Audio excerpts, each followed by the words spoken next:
Teman-teman mahasiswa yang kami banggakan, pada kesempatan hari ini kita akan memulai penjelasan atau kemudian orientasi selanjutnya terkait dengan mata kuliah agama Islam. Sekaligus kita akan membahas materi tentang apa itu agama Islam, dinul Islam. Nah, sebelum itu insya Allah minggu depan adalah jadwal kita untuk luring teman-teman sekalian, sehingga kita usahakan minggu depan kita akan tatap muka. Dan mumpung ini ingat kami sampaikan, nanti teman-teman sekalian mohon untuk membawa Al-Quran minggu depan ketika tatap muka ya. Kita awali, kalau tatap muka kita awali dengan tilawah Al-Quran, begitu biasanya. Baik, teman-teman sekalian, kita mulai dari materi kita pada kesempatan hari ini. Nama mata kuliah kita adalah agama Islam. Jadi mata kuliah kita ini adalah diperuntukkan bagi teman-teman mahasiswa di seluruh prodi.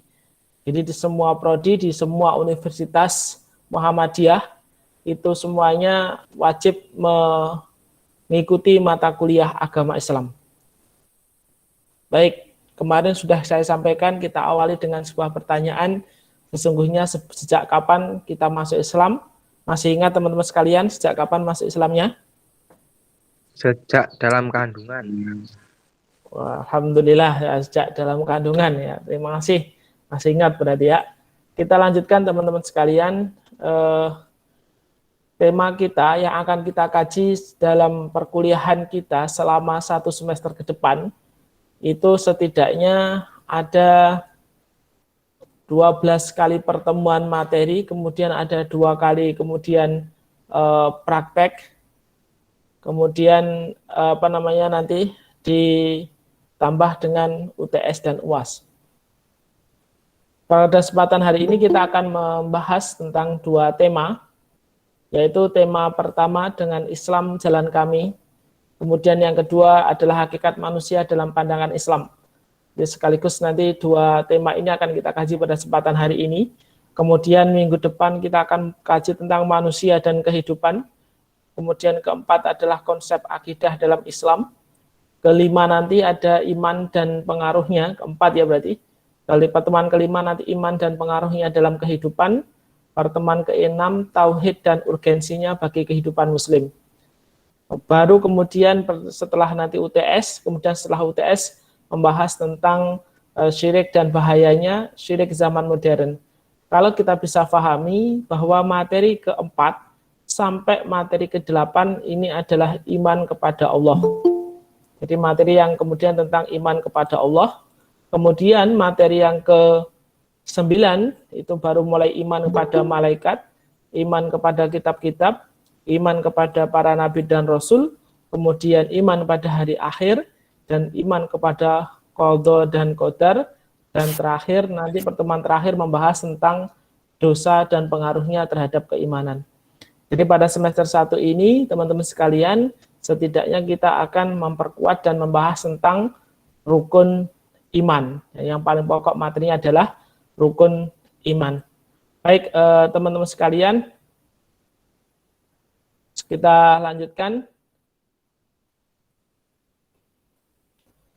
Nah, pertemuan pertama ini kita akan mengkaji tentang Islam jalan kami. Di Islam itu sebagai jalan hidup kita. Hidup kita ini kita lalui berdasarkan syariat agama Islam.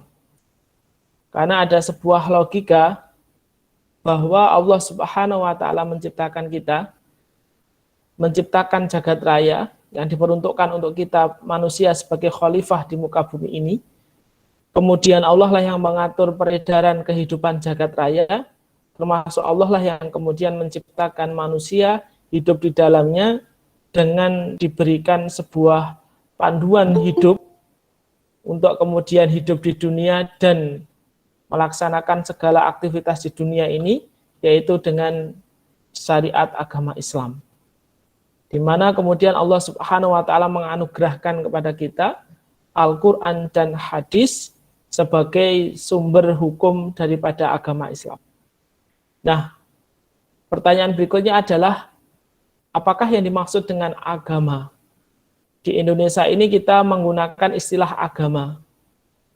Agama itu apa sesungguhnya? Sebenarnya kalau kita berbicara tentang agama, maka Islam sesungguhnya tidak tepat jika kemudian disebut dengan agama. Kalau dilihat dari segi bahasa dan juga dilihat dari asal muasal bahasa tersebut. Sampai di sini teman-teman sekalian, apakah masih bisa diikuti penjelasan saya? Bisa, Pak. Bisa. Bisa, Pak. Alhamdulillah, Pak. Ya, alhamdulillah. Jadi kenapa ada? Ya, alhamdulillah. Jadi kenapa secara asal muasal bahasa agama itu kemudian tidak tepat disematkan kepada Islam? Karena Islam ini datang dari Allah Subhanahu wa taala kepada Nabi Adam alaihissalam sampai Nabi Muhammad SAW. Kemudian istilah Islam ini datang dari Allah dan disebut oleh Allah Subhanahu wa taala. Sedangkan agama itu secara bahasa berasal dari bahasa Sanskerta gitu ya. Bahasa asli Nusantara saat itu. Disebut agama karena memang dari segi tujuannya. Di dalam bahasa Sanskerta itu ada agama, a itu artinya tidak. Jadi kalau teman-teman itu dengar kata ateis, tidak bertuhan. Kemudian asusila, berarti tidak punya susila. Nah, kalau a itu artinya tidak, maka agama itu artinya adalah rusak gitu ya, atau bentuk yang tidak teratur gitu. Maka agama itu tidak rusak. Maka orang-orang dulu, orang-orang Nusantara dari bahasa Sanskerta itu menyebut agama supaya manusia yang hidup di dunia ini tidak rusak. Maka manusia kemudian membutuhkan agama. Nah, agama ini berasal dari bahasa Sanskerta. Oleh karena itu, sebagai seorang muslim kita perlu mengetahui bahwa Allah Subhanahu wa taala menyebut Islam itu dengan istilah din. Jadi, dinul Islam. Di dalam beberapa ayat setidaknya Allah Subhanahu wa taala menyebut dinul Islam. Misalkan di dalam Al-Qur'an Allah Subhanahu wa taala pernah berfirman, A'udzubillahi minasyaitonirrajim, innad dina indallahil Islam. Tidak ada agama atau tidak ada din yang diridhai Allah kecuali agama Islam. Maka din itu dari bahasa Arab, Islam juga dari bahasa Arab, kemudian dimaknai dalam bahasa tersebut setidaknya ada 5 makna. Yang pertama adalah al-jaza. Din itu adalah al-jaza, itu artinya adalah balasan. Jadi Allah Subhanahu wa taala itu akan memberikan balasan sesuai dengan standar syariat agama Islam. Apa maknanya? Bahwa Islamlah yang kemudian nanti akan menentukan bahwa seseorang ini akan mendapatkan balasan kebaikan atau keburukan. Bisa jadi seseorang secara akal logikanya yakin dan percaya melakukan sebuah kebaikan. Kemudian dia akan berspekulasi bahwa dia akan mendapatkan balasan kebaikan. Nah, ini belum tentu benar, manakala apa yang dia lakukan itu atau kebaikan yang dia anggap baik itu, perilaku yang dia anggap baik itu tidak sesuai dengan syariat agama Islam. Maka seseorang akan mendapatkan balasan itu sesuai dengan syariat agama Islam. Jika menurut syariat agama Islam itu baik, maka ia akan mendapatkan balasan kebaikan. Tetapi jika menurut syariat agama Islam dia itu tidak baik, maka dia akan mendapatkan balasan ketidakbaikan juga. Nah, ini makna yang pertama. Makna kedua, ad-din itu adalah ketaatan. Seorang manusia yang beragama, ia akan terikat dengan aturan, dengan syariat. Dan Islam adalah bentuk ketaatan mutlak kepada Allah Subhanahu wa taala. Ketaatan yang kemudian melebihi ego pribadi atau kemudian kemampuan akal berpikir. Teman-teman tidak usah memikirkan. Kenapa ya takbiratul ihram itu harus mengangkat kedua telapak tangan itu? Andai kata tidak, kenapa kan itu? Itu adalah bagian dari syariat agama Islam. Misalkan dalam tafsir yang lain misalkan, Allah bersemayam di atas ars dalam ayat kursi itu ya. Itu jangan dipikirkan kursinya Allah itu seperti apa kan itu. Nah, itu termasuk kita melakukan ketaatan kepada Allah Subhanahu wa taala meskipun akal logika kita tidak sampai kepada pemahaman dari apa yang disyariatkan oleh Allah Subhanahu wa taala. Nah, makna yang ketiga dari ad-din adalah as-sultah, yaitu maknanya adalah kekuasaan. Sultan itu ya, sultan itu adalah pemimpin, penguasa gitu. Kalau as-sultah itu kekuasaan. Islam itu menguasai dari segala kehidupan manusia. Dari sebelum dilahirkan sampai kemudian setelah dimatikan, maka Islam ini sebuah konsep yang jelas. Bagaimana hidup kita di dunia, bagaimana hidup kita di akhirat, dan bagaimana kehidupan kita di antara keduanya. Islam sudah sangat jelas konsepnya. Jadi Islam ini ngatur kehidupan di dunia, di akhirat, bahkan sebelum kita lahir atau setelah kita lahir.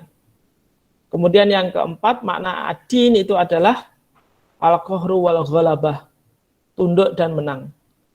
Konsep Islam, jika kita ingin menggapai sebuah kemenangan di dalam kehidupan ini, maka kita tidak boleh sombong, tidak boleh angkuh, tidak boleh kemudian merasa hebat sendiri, tidak boleh kemudian merendahkan orang lain atau merendahkan sesuatu yang lain, tetapi Islam mengajarkan bahwa orang yang akan menang dengan sesungguhnya adalah orang-orang yang mau tunduk dan patuh kepada syariat agama Islam. Orang yang tunduk dan patuh kepada Allah itulah orang yang akan mendapatkan kemenangan yang sebenar-benarnya.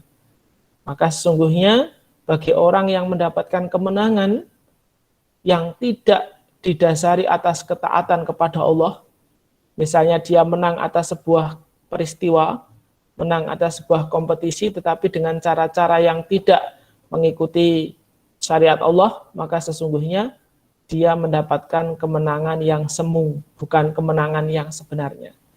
Maka Islam mengajarkan bahwa kemenangan manusia atau manusia yang akan mendapatkan kebahagiaan nantinya atau mendapatkan keberhasilan di dalam hidupnya adalah mereka yang mau tunduk dan patuh kepada Allah Subhanahu wa taala. Nah, yang kelima ini adalah pengertian yang agak aneh gitu. Din itu maknanya hutang gitu. Jadi kalau dalam bahasa Arab itu huruf din itu terdiri dari huruf dal ya nun. Dan perlu diketahui bahwa bagi orang-orang Arab itu tidak membutuhkan alat bantu baca, ada fathah, tanwin, dan lain sebagainya. Jadi dal ya nun itu di dalam kamus bahasa Arab bisa dibaca dinun yang dimaknai balasan, ketaatan, kekuasaan, ketundukan, atau yang kita biasa menyebutnya itu adalah agama, tetapi juga bisa dibaca dainun yang artinya hutang. Kalau tadi saya menyebut salah satu ayat di dalam Al-Quran, innad dina indallahil Islam, sesungguhnya tidak ada agama yang diridhoi Allah melainkan Islam. Tapi kalau kemudian dibaca innad daina indallahil Islam, karena dulu Al-Quran itu tidak ada harokatnya. Di Arabnya Arab gundulan begitu ya. Orang Jawa bilang Arab gundul itu. Tidak ada alat bantu baca berupa harokat, sehingga kemudian bisa dibaca innad daina. Dan maka jika ayat tersebut dibaca dengan innad daina indallahil Islam, maka maknanya adalah tidak ada hutang di sisi Allah atau tidak ada hutang kepada Allah yang bisa lunas dibayar melainkan dengan syariat agama Islam, melainkan dengan mengerjakan syariat agama Islam. Teman-teman sekalian, kita ini bernafas. Teman-teman kalau pagi sholat subuh doa enggak minta oksigen sama Allah? Minta enggak teman-teman tadi setelah sholat subuh? Ya Allah berikan aku oksigen hari ini supaya cukup ya Allah gitu. Saya yakin sedikit atau bahkan tidak ada yang meminta itu. Karena pada prakteknya Allah selalu memberi kita oksigen setiap harinya tanpa kita minta. Dan itu sifatnya adalah pinjaman dari Allah Subhanahu wa taala. Maka pinjaman atau kemudian hutang yang diberikan Allah kepada kita itu wajib kita lunasi. Kalau hutang kepada manusia saja wajib dilunasi, maka hutang kepada Allah Subhanahu wa taala itu lebih wajib untuk dilunasi. Maka bagaimana cara melunasinya? Apakah Allah kemudian menerima uang rupiah, dirham, dolar, sen, dan lain sebagainya? Tidak. Tapi cara kita melunasinya adalah dengan melakukan syariat agama Islam dengan sepenuhnya. Nah, inilah makna ad-din di dalam dinul Islam. Jadi dalam yang lebih tepat itu yang aslinya adalah agama itu dalam bahasa Arab, dalam bahasa Islam disebut dengan ad-din gitu ya.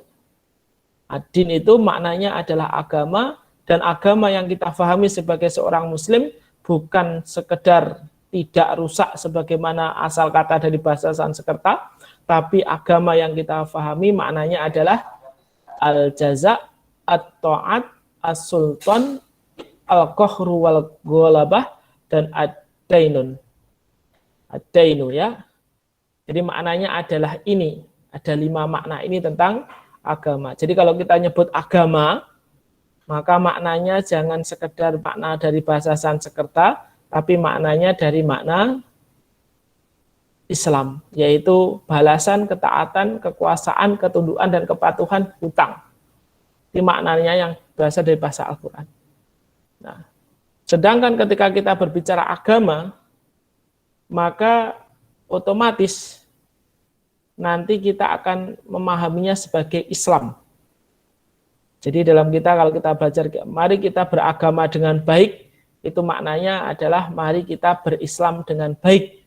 Begitu. Jadi kita tidak menyamakan semua agama, atau tidak semua agama sama. Bagi kita adalah satu-satunya agama kita adalah Islam. Jadi kalau kita berbicara menyebut kata agama, maka maknanya itu kembali kepada Islam. Nah, baik teman-teman sekalian, berikutnya adalah pengertian istilah. Beberapa ulama sudah menjelaskan tentang makna ad-din. Kalau tadi kan bahasa, sekarang makna istilahnya, definisi secara istilah. Muhammad Abdul Darwas memahami tentang ad-din dengan rumusan bahwa ad-din adalah keyakinan, keimanan tentang suatu zat ketuhanan yang pantas untuk menerima ketaatan dan diibadahi. Yang kedua adalah peraturan ilahi yang mengendalikan manusia yang memiliki akal sehat secara sukarela kepada kebaikan hidup di dunia dan keuntungan di akhirat. Jadi agama menurut Muhammad Abdul Darwas adalah yang pertama, manusia menganggap bahwa melakukan sesuatu ibadah kepada suatu zat yang kemudian berhak untuk menerima ketaatan dan ibadah. Yang kedua adalah mengendalikan manusia yang memiliki berakal, jadi dari Allah itu. Dalam istilahnya adalah, dalam definisi yang lain, bisa dilihat dalam beberapa definisi, misalnya Yusuf Al-Qardawi mengatakan wa bi'ibarati maujazah ta'rifuddin wa al-imanu bidzati ilahiyah jadirah bita'ati wal ibadah. Jadi yang menurut Yusuf Qardawi itu agama itu adalah, dia adalah keyakinan kepada zat ketuhanan yang pantas untuk kemudian ditaati dan diibadahi. Itu pengertian ad-din. Kemudian yang kedua pengertian Islam. Definisi Islam kalau dari bahasa Arab itu dijelaskan dalam beberapa Al-Quran. Misalnya ada dalam surat Ali Imran ayat 83, Allah menjelaskannya al-istislam, yang artinya adalah menyerahkan diri. Jadi berislam itu berarti menyerahkan diri. Menyerahkan diri kepada siapa? Tentu kepada Allah Subhanahu wa taala. Yang kedua assalam, keselamatan. Ada dalam surat Al-Maidah ayat 16. Asilmu, damai. Al-Baqarah 208. As-salim itu adalah bersih. Maka kemudian kalau kita mengatakan atau kemudian pernah mendengar hadis Rasulullah Shallallahu Alaihi Wasallam pernah bersabda, kullu mauludin yuladu ala fitrah, setiap bayi yang lahir dalam keadaan bersih suci, maka nama lain dari kata suci bersih itu adalah as-salim. Maka bisa dimaknai setiap bayi yang lahir dalam keadaan Islam, sebagaimana yang kita bahas pada minggu sebelumnya. Nah, secara istilah Muhammad bin Abdul Wahab di dalam kitabnya Al-Usulus Salasah menjelaskan bahwa al-islamu huwa istislamu lillahi bitauhidi wal inqiyadi lahu bitta'ati wal bara'ah minasyirki wa ahlihi. Islam adalah berserah diri kepada Allah dengan mengesakannya, tunduk kepadanya dengan menaatinya, dan berlepas diri dari kesyirikan dan pelakunya. Nah, ini pengertian Islam secara istilah. Sedangkan menurut Muhammadiyah di dalam kitab Himpunan Putusan Tarjih, agama Islam adalah apa-apa yang diwahyukan Allah Subhanahu wa taala berupa perintahnya, larangannya, dan petunjuknya untuk kebaikan hidup manusia di dunia dan di akhirat. Jadi agama Islam menurut pengertian dari yang difahami oleh Muhammadiyah yang sudah kemudian disidangkan oleh para ulama di dalam Musyawarah Nasional Tarjih, kemudian diberikan definisi seperti itu. Nah, berikutnya adalah Islam sebagai agama Allah. Maka kita pahami yang pertama, agama Islam itu adalah agama Allah. Maka kalau kita pahami, kembalikan lagi makna agama tadi adin, bukan yang lain. Maka makna agama itu adalah agama yang diturunkan Allah kepada semua nabi dan rasul. Jadi Islam itu adalah agama yang diturunkan Allah kepada semua nabi dan rasul. Artinya sejak Nabi Adam alaihissalam sampai Nabi Muhammad SAW, itu semuanya adalah membawa Islam, membawa wahyu Allah Subhanahu wa taala. Sedangkan makna khusus bahwa yang disebut dengan Islam adalah agama yang diturunkan kepada Nabi Muhammad SAW. Jadi bagi kita wajib percaya bahwa Nabi Adam sampai Nabi Isa alaihissalam itu mendapatkan wahyu dari Allah berupa syariat, berlaku pada masanya masing-masing. Sedangkan pada masa kita yang wajib kita ikuti dan kita taati adalah syariat Islam yang diberikan Allah kepada Nabi Muhammad SAW. Kalau kita tahu ada syariat Allah yang diwahyukan kepada Nabi Musa misalkan, itu kita tidak wajib dan tidak boleh mengamalkan kecuali Nabi Muhammad SAW melakukan itu. Contoh misalnya puasa Daud. Nabi itu pernah puasa Daud. Puasa Daud disebut dengan istilah nama puasa Daud karena di zaman Nabi Daud alaihissalam, Nabi Daud melakukan puasa itu. Kemudian Nabi juga melakukan puasa yang sama dengan Nabi Daud. Maka biasa kita sebut puasa Daud. Nah, kalau kita melakukan puasa Daud, maka niat kita bukan mengikuti Nabi Daud, tapi niat kita adalah mengikuti Nabi Muhammad Shallallahu Alaihi Wasallam. Ini sehingga makna khusus bagi kita seperti itu. Lalu pertanyaan berikutnya, setelah Nabi Muhammad SAW wafat, dari mana kita akan mengambil syariat agama Islam? Jika ada masalah dan sebagainya, kita harus bertanya kepada siapa? Padahal Nabi sudah wafat. Maka kita bertanya kepada sumber hukum Islam, itu ada 3. Yang pertama adalah Al-Quran, sumber paling utama. Semua sumber setelah Al-Quran tidak boleh menyelisihi Al-Quran. Standar kebenaran mutlaknya adalah Al-Quran. Apapun pilihan sikap, solusi, kebijakan, atau keputusan yang diambil tidak boleh menyelisih Al-Quran. Yang kedua adalah as-sunnah makbullah. Sunnah-sunnah yang kemudian diterima untuk dijadikan dalil. Karena ada beberapa sunnah yang kemudian dhaif, bahkan kemudian maudhu' yang tidak bisa dijadikan sebagai rujukan. Nah, yang terakhir adalah ijtihad. Di dalam ijtihad ini ada ijtihadnya para sahabat, namanya ijma'. keputusan para ulama di masa Rasulullah SAW atau keputusan para sahabat. Ada kias, hukum yang diambil dari pengkiasan hukum yang sudah pasti. Kemudian ada ijtihad itu sendiri yang kemudian banyak sekali berkembang sampai hari ini, yang ada yang bersifat individu, ada yang bersifat jama'i gitu. Nah, gitu. Yang jama'i misalnya Muhammadiyah ini kemudian dalam memutuskan hukum bukan hanya mengandalkan satu orang, tetapi juga mengandalkan banyak orang termasuk para ahli di bidangnya. Ini sumber hukum agama Islam.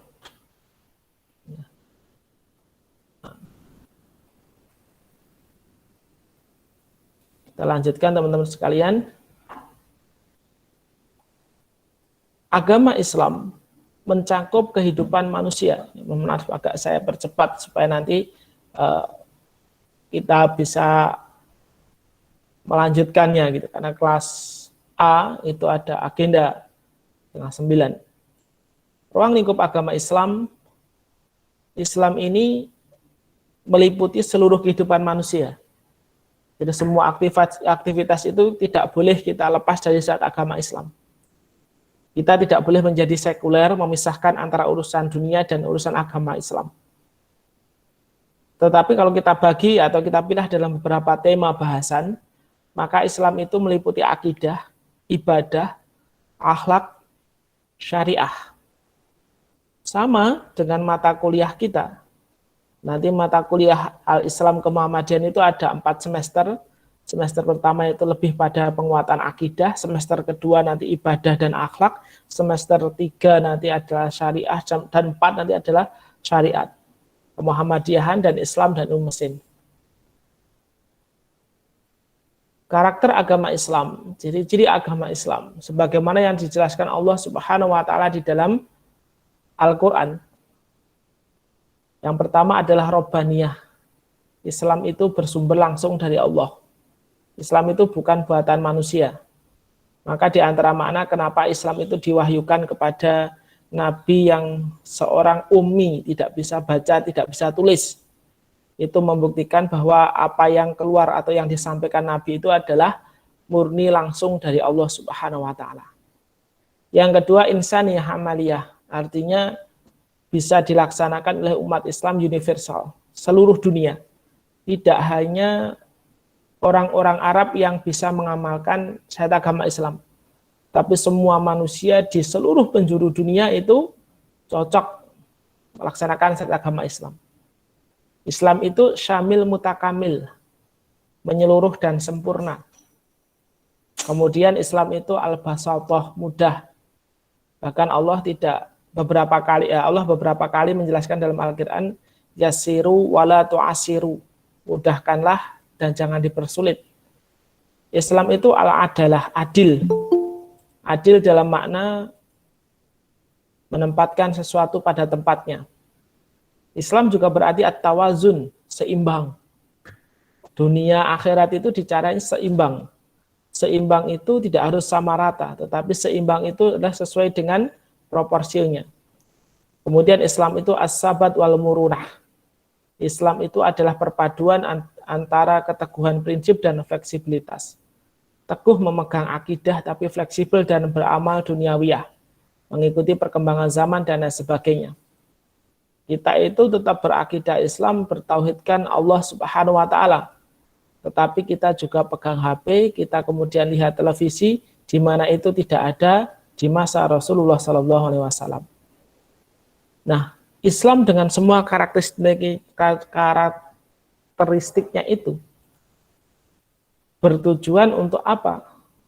Secara umum, tujuan Islam itu adalah mewujudkan kemaslahatan umat, kebaikan hidup manusia, serta menolak kerusakan dan madarat dari mereka di dunia dan di akhirat. Hidup di dunia ini akan teratur manakala diatur dengan aturan Allah, bukan aturan manusia. Kenapa? Karena jagat raya dan bumi ini diciptakan Allah dan diatur oleh Allah. Maka manusia yang di dalamnya, kalau memang untuk kemudian selamat di dunia dan di akhirat, maka hendaknya mengikuti aturan Allah Subhanahu wa Ta'ala. Nah, secara khusus tujuan Islam itu secara individu misalnya membangun individu yang soleh, kemudian lanjutkan membangun keluarga yang soleh, yang ketiga membangun masyarakat yang soleh, membangun negeri yang baik dan diampuni Allah, dan setelah jadi sebuah negeri maka negeri tersebut berisikan dakwah kepada kebaikan umat manusia secara universal. Inilah tujuan akhir umat Islam. Maka kalau Muhammadiyah itu punya tujuan mewujudkan masyarakat Islam yang sebenarnya, mulainya dari mana? Mulainya dari pribadi kita, keluarga kita, masyarakat kita, negara kita, baru kemudian umat manusia seluruh dunia. Allahu a'lam bishawab, semoga bisa diambil manfaatnya. Teman-teman sekalian, ada salah dan kurang mohon dimaafkan.